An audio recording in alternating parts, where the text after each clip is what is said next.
Nobel একসময় এই শব্দটি অনেকটা শ্রদ্ধার ছিল। প্রকৃতপক্ষে কিন্তু নোবেল শ্রদ্ধারই শব্দ, কিন্তু পৃথিবীতে গেল কয়েক বছরে ভুল কিছু মানুষের হাতে নোবেল পুরস্কার চলে গেছে। আর কাকতালীয় বিষয় হচ্ছে, যেই যেই দেশে নোবেল গিয়েছে সেই দেশে সরকারের উৎখাত হয়েছে, সরকার পরিবর্তন হয়েছে। আবার ওই দেশগুলোতে যারা নতুন ক্ষমতায় বসেছেন বা দেশটির রাষ্ট্রপ্রধান হিসেবে দায়িত্ব পেয়েছেন, তাদের মধ্যে আপনার দেখা গেছে যে নানান ঝামেলা।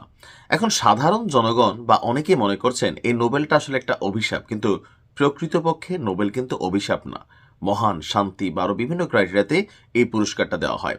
কথা বলছি ডোনাল্ড ট্রাম্প গতকালকে একটা জীবনের সবচেয়ে বড় অ প মহাকারমা ন হয়েছে। কেন?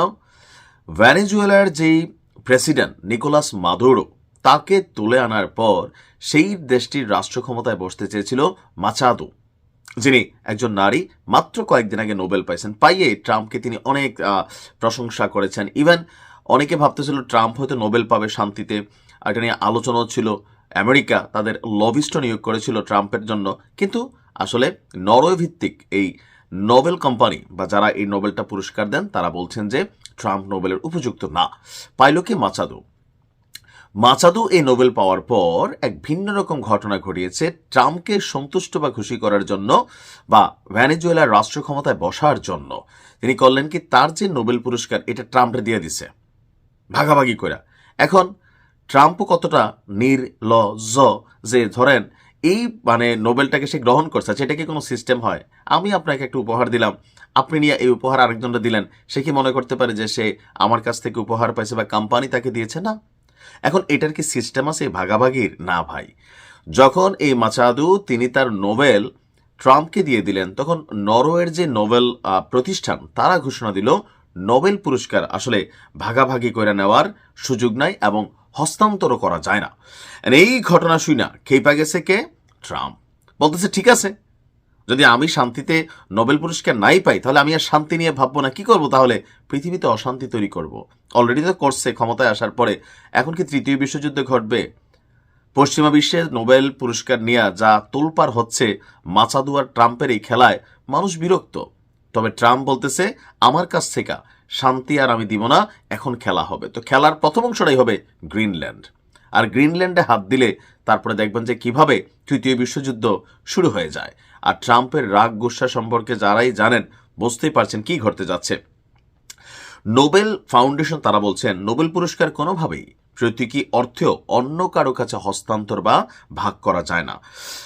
তারা বলছেন যে পুরস্কারটি যার নামে দেওয়া হয় সেটি কেবল তার জন্যই প্রযোজ্য। বলা হয় নোবেল পুরস্কারের মর্যাদা এবং এর সুষ্ঠু পরিচালনা রক্ষা করা নোবেল ফাউন্ডেশনের অন্যতম মূল দায়িত্ব। আলফ্রেড নোবেলের উইল এবং সেখানে নির্ধারিত শর্তাবলীর অনুসারেই তাকে পুরস্কার দেওয়া হয়। মানব জাতির সর্বোচ্চ কল্যাণ অবদান রেখেছেন তাদেরই নোবেল পুরস্কার দেওয়া হবে। তবে নোবেল কমিটি কি সবসময় সঠিক মানুষের হাতে দেয়? ওই যে বললাম না, আপনি দেখেন যে মিয়ানমারে অং সান সুচি নোবেল পাইলেন, মিয়ানমারের রাষ্ট্র ক্ষমতা বদলাই গেল। তারপর হচ্ছে আমাদের বাংলাদেশে ডক্টর মোহাম্মদ ইউনূস নোবেল পাইলেন, কিন্তু সবচেয়ে বিতর্কিত এই মুহূর্তে তিনি বা বাংলাদেশের রাষ্ট্র ক্ষমতা পরিবর্তন হইল, মাসাদু নোবেল পাইল, ঘটনা ঘটে গেল। আফগানিস্তানে ইউসুফ কারজাই মালালা নাকি নোবেল পাইল, ঘটনা ঘটে গেল।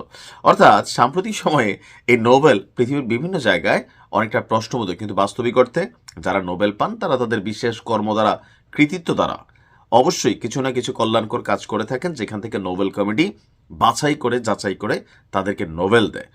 পুরস্কারটা ঠিক আছে। এখন যে কোনো জায়গায় একটা মানুষ তো দুধের দোয়া তুলসী পাতা না, ভালো মন্দ সব দিক আছে।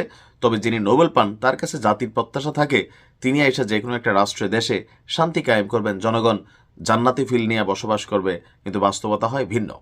তো ট্রাম্প এখন যে কি ঘটাইতে যাচ্ছে সেটা আসলে একমাত্র ট্রাম্পই ভালো জানে, কারণ গোস্বা তো, আর গোস্বা হজম করতে পারে না, সুপ্রিম পাওয়ার হাতে আছে। দেখা যাক কি হয়। ভালো থাকুন।